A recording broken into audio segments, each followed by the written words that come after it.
What is going on, guys? Welcome back to the channel. In today's video, we are going to be back to work on my 2023 BMW M4. As you guys see in the previous episode, we finally figured out the whole issue with the ECUs. Got this thing running. Now it's time to make this thing run and drive. And check it out, we do have a lot of suspension components over here. As you guys remember, we were going to put this old shock back on, but it turns out it was bent here at the top. When I unscrewed it, it kind of showed that it was bent. So we went ahead and ordered a new strut right there, and it's 100% the same one. Now, these BMWs have a lot of different struts, and I was thinking about maybe saving this strut, but it turns out there is a sensor right here, and it's actually built into the strut, which is pretty cool. You can see there's two pins in there, and there's no way to replace that. You basically just have to replace the whole strut. Anyways, let's go ahead and get this suspension ready to go on. I got both control arms right here, and then I need to get the tie rod.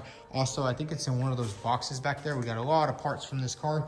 But basically, we need to replace the inner tie rod and outer tie rod, and then I also have a new front axle. So pretty much we can get this entire suspension back on the car and have this thing sitting on its own shock for good, because it kind of is a pain in the butt to move it around, especially with the missing suspension like that, and it just doesn't look too good. So anyways, I think the first thing we're gonna do is go ahead and swap everything from this shock right here onto this shock right here. I don't have a spring compressor, so I'm gonna have to do this somehow. It might be a little bit sketchy, but anyways, let's go ahead and get it done, and let's get this suspension installed back on the car.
So we got the entire spindle all nice and assembled, and we also went ahead and threw on the new shock. And I gotta say, this was actually pretty easy to swap out. Literally just unbolted it, and I just pushed it in with my hand, and we bolted it on. Now that all that is set up, it is time to go ahead and start working further. We have a brand new inner and outer tire rod right here. And then we have a brand new axle. So I think we're gonna go ahead and swap out this right here, because it is bent right there. And then we also have a new axle, so we can go ahead and put the new axle on and basically button up this entire area.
And check it out, we got the entire suspension all buttoned up except for 2 items. This little boot right here for the tie rod, it had a little bit of a tear right there, so I just decided to get a new one. It should be here tomorrow, then we can button that all up. And I also had to order a new steering, or it's a stabilizer link right here, because this one actually broke, and all that should be here tomorrow.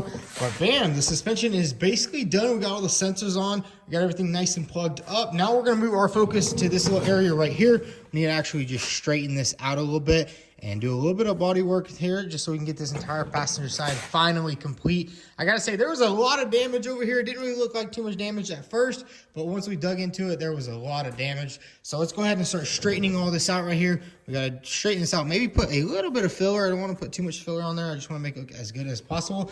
Let's get straight to it.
So check it out, we got this entire area all nice and repaired, and then I also went ahead and fixed up all these wires right here. Unfortunately, there's actually a it's like a tube for the windshield washers, and it is a little crushed, but I'm pretty sure it's part of the wiring harness.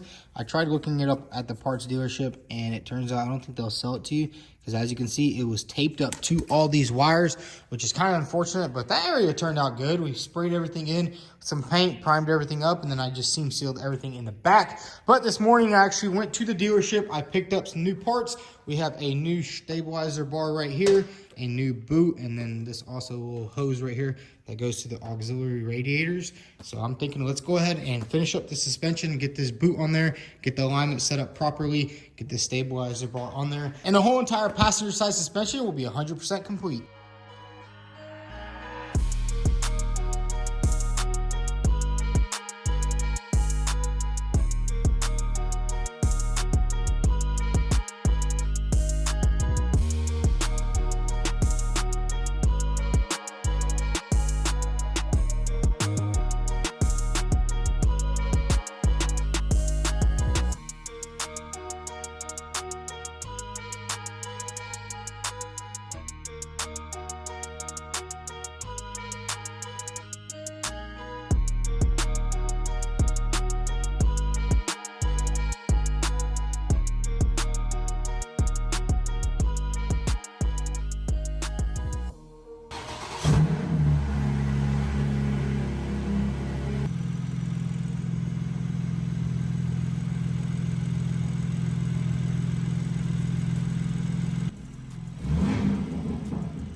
So check it out, we finally got the BMW on all four wheels. We did have to just put a gunny wheel on here for now because obviously I don't have another rim, because I'm thinking about just buying a whole set of Apex Racing rims, kind of like what I had on my M2. And I think it would just look super cool on this car.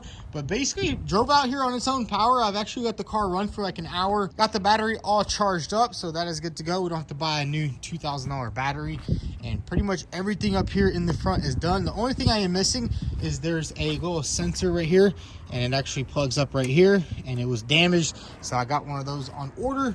And that's pretty much everything in the front end. Obviously we're not putting the fenders on yet, or the hood, or the front bumper, but bam, dude, this thing is coming together. It sounds pretty cool, honestly. I don't know about this exhaust though. Let me start it up for you guys, and I'll show you how it sounds. It does kind of sound a little bit weird. Check this out, battery is good. I still need to find out what's going on with the key, but let's crank it up. Check that out, cranks right up. It does have a lot of error codes right now. You're about to see, I was trying to measure the engine oil, but it's not warming up all the way. I mean, it's almost there. Look at that. It's supposed to be at 210, I think, maybe higher. But there's a lot of codes on here, and they just keep popping up. All right. Okay. It's pretty cool how this screen right here is touchscreen too, because on some cars it ain't. You just have a big screen, but you can't really do anything with it. But this is all touchscreen. I think it's good to go. Let's see. Come on. There's literally 30 codes right now. You basically just have to press out through all of them. Okay.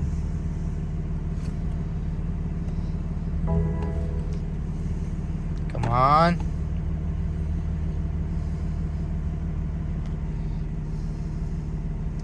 We just go to vehicle status. So right now we have 21 codes. Basically washer, fluid level low, restraint system, TPM. I guess that's for the tires. And then for the drivetrain, there's another code. I'm thinking that's because we don't have the tune on here, and it does have downpipes. But a lot of this other stuff is basically just, we don't have some of the parking sensors on in the front. So there's really not too much crazy stuff going on there, but listen to how this thing sounds. I don't really know about that. It definitely does sound a little bit raspy, but you can't really make these twin turbo inline sixes sound any better than this. But really nice and responsive. Runs good. There's no problem. Nothing's leaking under here. We got the fan on. I did also go ahead and just throw on these little air filters right here, just so we have clean air going inside the engine. But man, everything's coming together nicely. I gotta say, these BMW engines, they are definitely weird. I mean, it sounds good right now. When it starts up, it definitely sounds like there's something wrong with it, but it's just a BMW, and that's how they all sound. So if you're ever working on a BMW, don't get scared by any of the noises, unless it's like a raw knock. But yeah, it looks good. Definitely can't drive this thing up the road just yet. We do have a control arm for this side, and then this side over here, we probably might have to change the subframe. I'm not sure yet, but basically, if you can see, look at that right there. That's not supposed to move like that. I'm thinking it broke one of the mallets off the subframe, so maybe we'll weld it, or we'll just replace the subframe. They're actually pretty cheap because there's such a low demand for them. Nobody really replaces them. So there it is, guys. We got the car running and driving under its own power. Now I think what we're going to do is actually go ahead and finish up the interior. I did get the other roof airbag that I was missing from the dealer. It finally came in. And then we also got our seat belts back from Safety Restore, which means we can finally finish up the entire interior in here. So basically swap out these roof airbags, put the seat belt back on, basically clip everything back together, give it a nice little detail inside because it is really filthy. Because I really don't want to be doing any of this stuff once the car is all painted. It would just be nice to get it done before, so that way once we do go to paint, we'll have less stuff to put together inside. Because you know, you can always scratch the outside by just going in and out of the car whenever you're swapping parts in. So let's go ahead and pull this sucker back inside and get all those airbags replaced.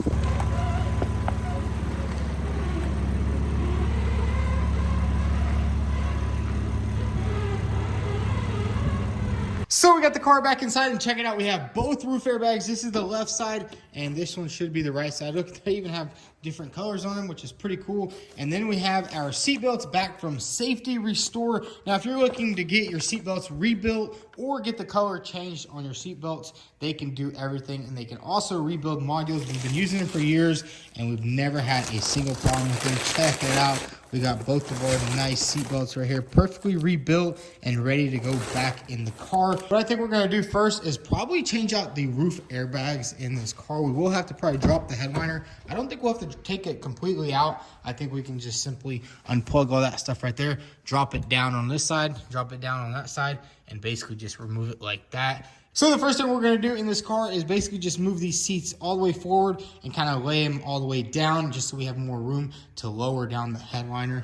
So I probably need to just reconnect the battery. I had the battery unplugged because I was charging it up. Definitely gonna have to keep this battery on a tender at all times just to make sure it doesn't ever die again, because that was such a painful process.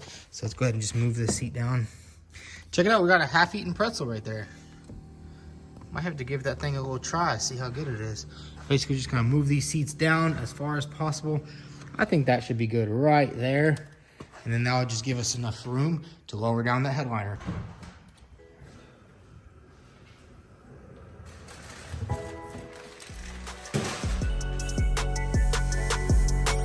we got both seats down. Now we're gonna go ahead and disconnect the battery and get this roof out.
So check it out, we got the roof airbags all installed, and I went ahead and buttoned everything up, and I went ahead and installed the both driver's side seat belts. I haven't buttoned everything up just yet. I definitely want to go ahead and grab my scanner and scan everything, make sure all the lights turn off before we button all that up, make sure all the plugs are good, because sometimes you can have a couple of issues with plugs.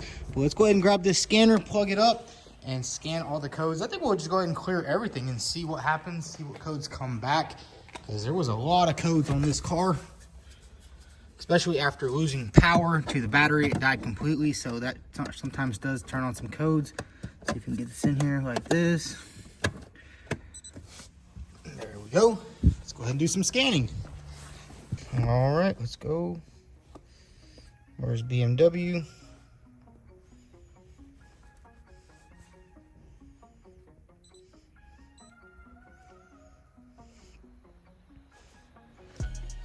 Manually select 4 Series G82. Just do a nice little health report on everything.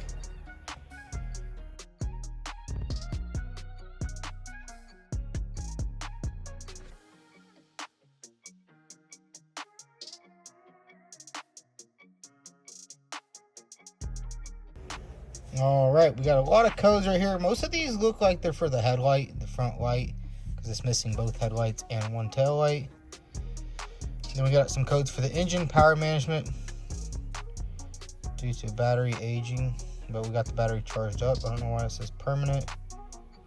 Total discharge. Maybe it just needs to run a little bit and like reset a little bit. And then we have for the ABS. And I think the ABS might be the little plug on top of the shock. I have to get a new one because mine was busted. We have missing receiver. I don't know what that is. Maybe it's a sensor up in the front. Activation not possible. And here's the airbag. No message receiver, transmitter. I don't know. We're going to clear all this and see what happens.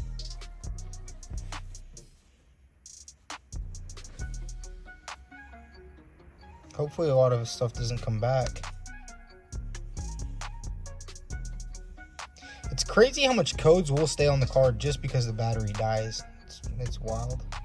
Then once you go through all the startup and turn off cycles, it usually clears everything by itself.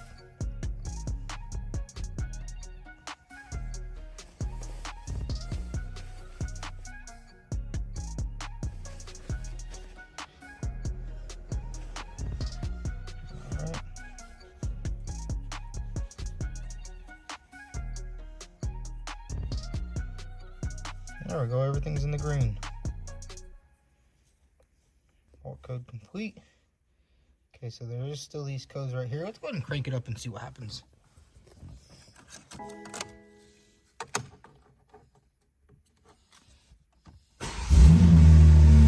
go. Heck yeah. The ABS light's all turned off. Airbag light is off. The only light we do have is the engine light.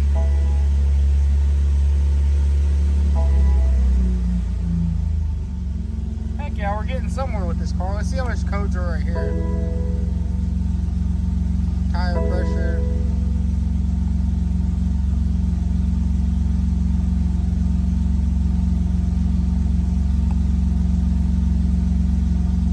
Okay, now we're down to 10. We were at 20 earlier. So we got door open. Let's go ahead and close both of these doors. Now let's see, we got all the doors closed. Now we have lighting system, low tire pressure, key missing, auto PDC, which that is for all the, literally just for all the sensors. That's for the tire, washer fluid low. We don't have the line. Dang, so we barely have any codes left. That's freaking awesome. We're getting closer and closer. We only have 7 left, and I mean, that's just because the battery's low on the key. Dude, that's freaking nice. We're almost getting there. I want to have 0 lights on this thing. Look at that right there. No more airbag light, only the engine light. I wonder why that won't turn off. The battery is fully charged. Let's go into the engine one more time.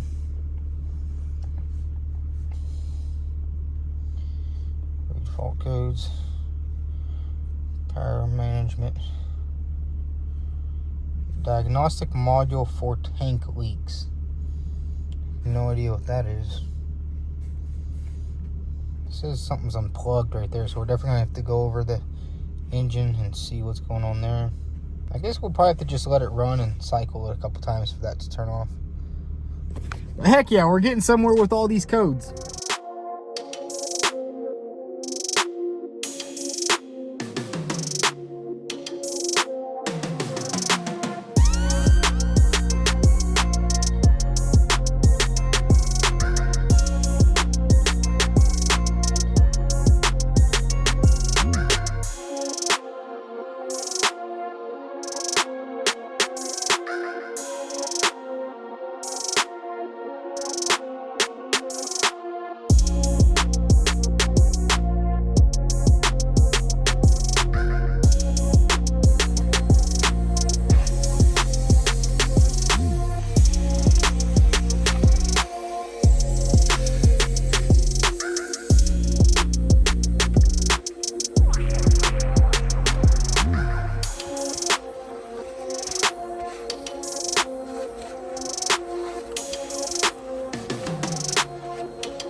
the car a nice little detail. There was a lot of sand and like crumbs in there, but we got all that nice and clean. I didn't really go too far because obviously it's still gonna get dirty in the future. But man, look at that right there. The entire interior is all complete. All the airbags are in, all the seat belts are in. Everything works perfectly as it should. And it's pretty cool how we cleared all the codes and all the ABS light turned off. And everything else is, I guess we got to do a little bit more research on that check engine light and see what's going on. I think the last thing on the suspension is going to be this little plug right here. You can see it goes right on top of the strut. It just plugs in right there. I think it's like a height sensor. So it just plugs in from there to there. And then we also have to look at, there's some sort of plug somewhere unplugged. I don't know if it's somewhere over here or maybe it's over there somewhere. We're definitely gonna have to look into it, maybe take it to BMW. They did tell me if I have any problems, just send it over there.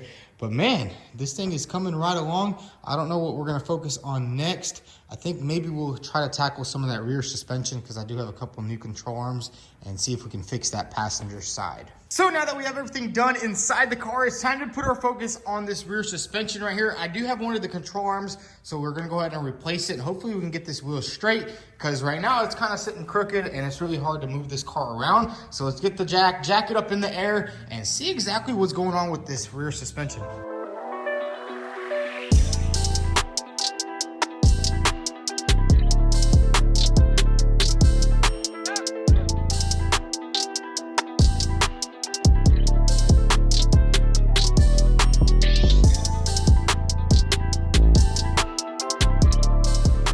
So we have one bent control arm right there, and then we have our nice new replacement. Well, it's probably a used replacement. So let's go ahead and swap that one out and see how straight this wheel becomes.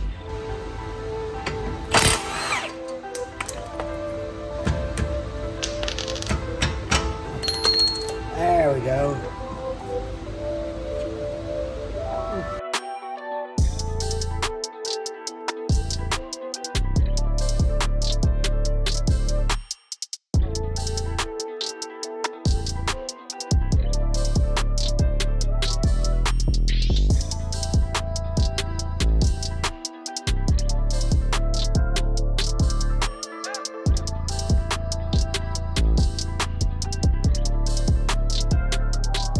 So check it out, we got the driver's side rear suspension sitting pretty much where it's supposed to be. And look at that control arm right there. I'm surprised it didn't break anything else. All it did was bent that control arm in. Now the wheel is sitting pretty good. I don't know if it might still be turning in just a little bit. Not sure, maybe once we do alignment on there, maybe that will help it. Or maybe there's another bent control arm under there, which we'll have to see. But now it's gonna be easier to drive this thing around because when I was backing it up the other time, it kind of wanted to just go into the wall because it was kind of turned. Now we're gonna focus our attention onto the passenger side wheel over here. Now this one isn't like sitting too crooked or anything, but you can see when I touch it, it goes back and forth, which is not supposed to happen. So let's go ahead and jack this side up and see what's going on over here.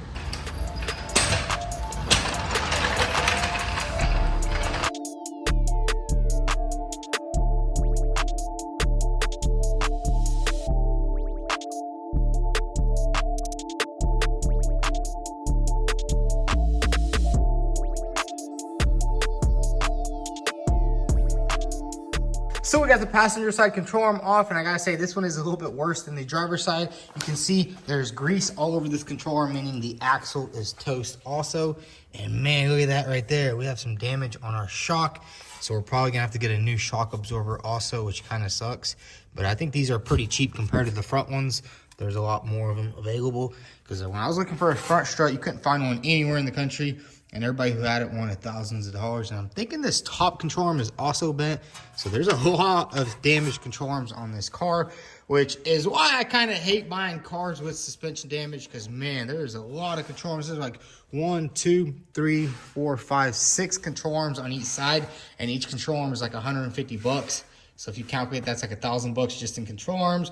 Not to even mention like the spindle, the bearing right here could be bad also. But what I think I'm gonna do is basically just put this back into place because it did actually rip off two little, I guess, little pieces of the subframe. I mean, it ain't bad. I think we could probably weld that back on or actually put like washers and then weld around the washer and kind of reinforce it. Because if you look at that, it's kind of weak how they designed it. Look at that, it's super thin metal and they just ripped it clean off. But what I think I'm gonna do is basically just put the bolt back in here and tighten it up, and it should work for now just to move the car around. You see it fits in there good. And once the control arm's on, it'll tighten up and it won't move anywhere. We're obviously not gonna drive it like this until we get it 100% fixed. And I think one of our check engine lights has to do with something going on back here. You can see this is for like the evap for the gas tank, and it said something's unplugged. So I think I'm probably gonna take off this fender liner also and see if anything's plugged up. But anyways, let's get this control arm bolted back on. We'll go ahead and order a new axle and a new shock. And then once all that comes in, we can go ahead and worry about fixing that subframe or just buy a new one. They're pretty cheap, like $300-400. But let's get this thing all back together and get this fender liner off.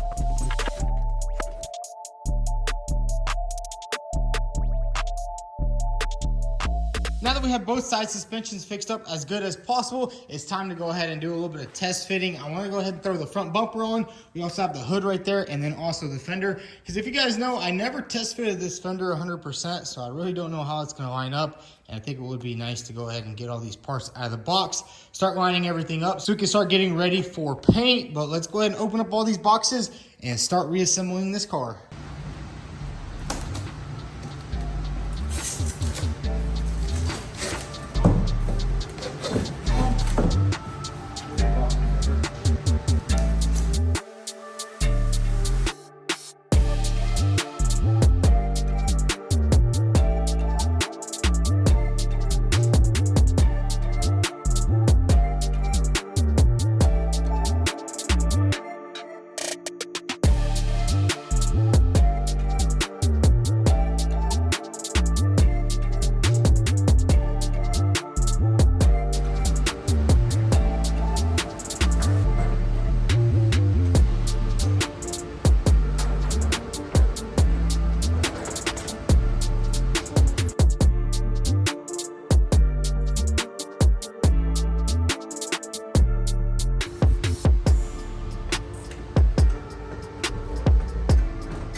So check it out, we got the car outside, and I also went ahead and gave it a slight wash. Probably not the best wash, but it is about 17 degrees out here, so it's super cold. But we got the front end together, and I gotta say, it's looking really good. I didn't really adjust any of the gaps. I mean, they look decent. They're not the best. This one's a little bit too big.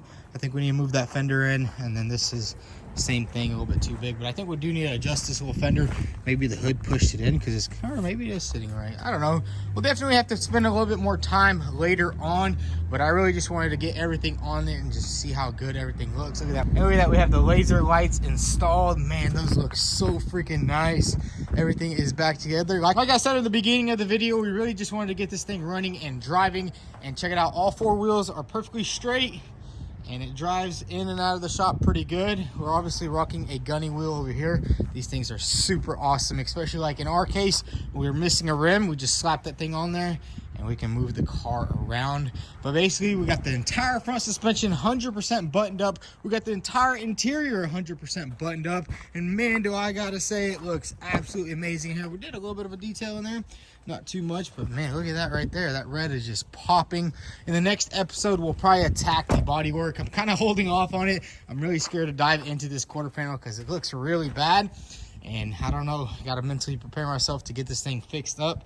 And maybe we'll have to even buy a new quarter panel and replace it, which is gonna suck because I really don't want to be cutting this quarter panel off and doing a lot more work on this car. It's already a lot more work than I thought. There's damage everywhere and there's just so much parts. I'm getting parts from every side of the world, you know what I'm saying? Because I mean, that's what happens when a car gets hit in every corner. Well, the driver's side corner is the only good corner on this car. But in the next episode, we'll definitely knock out all of the bodywork and get this thing ready for paint. I mean, the front end, all we basically have to do is just scuff it down and it's ready for paint. Just basically those 2 quarter panels need a little bit of body filler. But if y'all enjoyed today's episode, go ahead and hit that like button. Also follow us on Instagram at vTuned. I'm sorry for the lack of uploads. It's been really cold. We also had to unload a bunch of cars. We got new lifts coming in. We got a lot of new stuff for the shop. We're also going to do a full remodel inside the shop. I want to get new cabinets and do a bunch of other cool stuff. But if y'all enjoyed today's episode, go ahead and hit a like. Also follow us on Instagram at vTuned. Thanks for watching.